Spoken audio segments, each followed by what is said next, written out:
అందరికీ నమస్కారం. నేటి వీడియోలో సోలోనోడ్ కాయిల్ను ఎలా పెంచాలో చర్చించబోతున్నాం.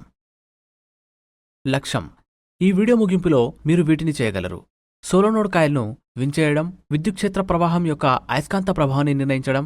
ముందుగా సోలోనాయిడ్ కాయిల్ గురించి మనమిప్పుడు చర్చిద్దాం.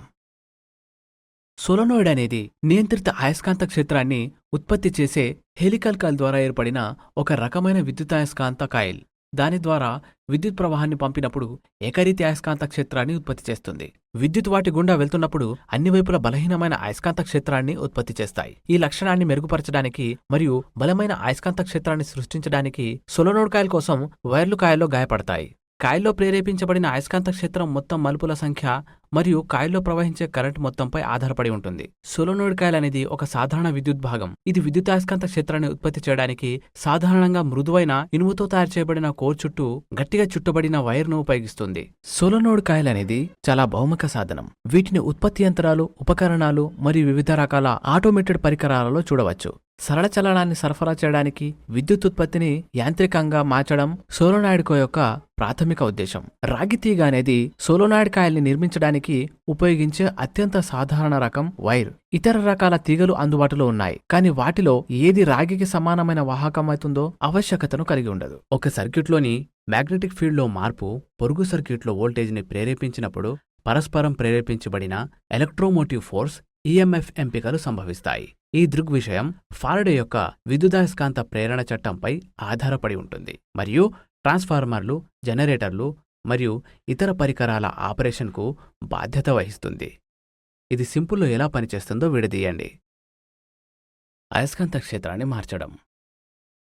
అయస్కాంత క్షేత్రాన్ని మార్చడం లేదా కండక్టర్స్ చుట్టూ ఉన్న అయస్కాంత క్షేత్ర బలం లేదా దిశలో మారినప్పుడు అది అన్ని కండక్టర్స్ని ప్రేరేపిస్తుంది.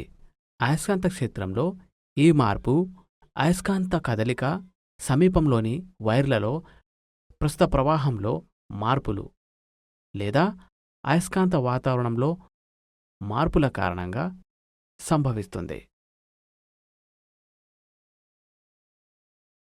ఫారడే చట్టం. ఫారడేస్ చట్టం ప్రేరేపిత ఈఎంఎఫ్ యొక్క పరిమాణం సర్క్యూట్ ద్వారా అయస్కాంత ప్రవాహం యొక్క మార్పు రేటుకు అనులోమానుపాతంలో ఉంటుందని ఫెరడే యొక్క చట్టం పేర్కొంది. మ్యాగ్నెటిక్ ఫ్లక్స్ అనేది ఒక నిర్దిష్ట ప్రాంతం గుండా వెళుతున్న అయస్కాంత క్షేత్రం యొక్క కొలత మరియు క్షేత్ర రేఖలకు లంబంగా ఉన్న ప్రాంతం ద్వారా అయస్కాంత క్షేత్ర బలాన్ని గుణించడం ద్వారా లెక్కించబడుతుంది. పరస్పర ఇండక్టెన్స్.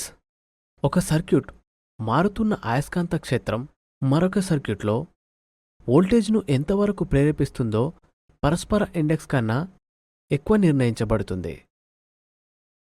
మ్యూచువల్ ఇండక్టెన్స్లో మలుపుల సంఖ్య, వాటి సామీప్యం మరియు కలపడం గుణకం వంటి అంశాలపై ఆధారపడి ఉంటుంది. ప్రేరేపిత ఈఎంఎఫ్ దశ. ప్రేరేపిత ఈఎంఎఫ్ దశ అనేది అయస్కాంత క్షేత్రంలో మార్పు యొక్క దిశపై ఆధారపడి ఉంటుంది. లెంజ్ చట్టం ప్రకారం ప్రేరేపిత ఈఎంఎఫ్ ఎల్లప్పుడూ దాని కారణమే అయస్కాంత ప్రవాహానికి వ్యతిరేకంగా పనిచేస్తుంది. ఈ సూత్రం శక్తి పరిరక్షణ నిర్ధారిస్తుంది. దీన్ని ఆచరణాత్మకంగా ఎలా చేయాలో చర్చిద్దాం. 2 నైలాన్ బాటిళ్లను తీసుకోండి.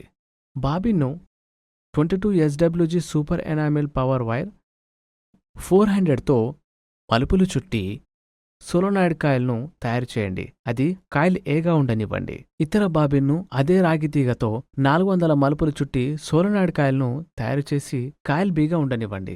అంగుళం కోసం ప్రతి కాయిల్ యొక్క 2 చివర్లలోనూ ఎనామిల్ ఇన్సులేషన్ తీసేయండి. కాయిల్ ఏ మరియు కాయిల్ బి మధ్య 1 అడుగు దూరం ఉంచండి. కాయిల్ ఏ చివర్లో ఆటో ట్రాన్స్ఫార్మర్ని కనెక్ట్ చేయండి. కాయిల్ బి చివర్లో కదిలే ఐరన్ వోల్ట్ మీటర్ని కనెక్ట్ చేయండి. ఇప్పుడు ఆటో ట్రాన్స్ఫార్మర్ని ఆన్ చేయండి మరియు నాబ్ సహాయంతో ఆటో ట్రాన్స్ఫార్మర్ 100 వోల్ట్ల వరకు వోల్టేజ్ క్రమంగా పెంచండి.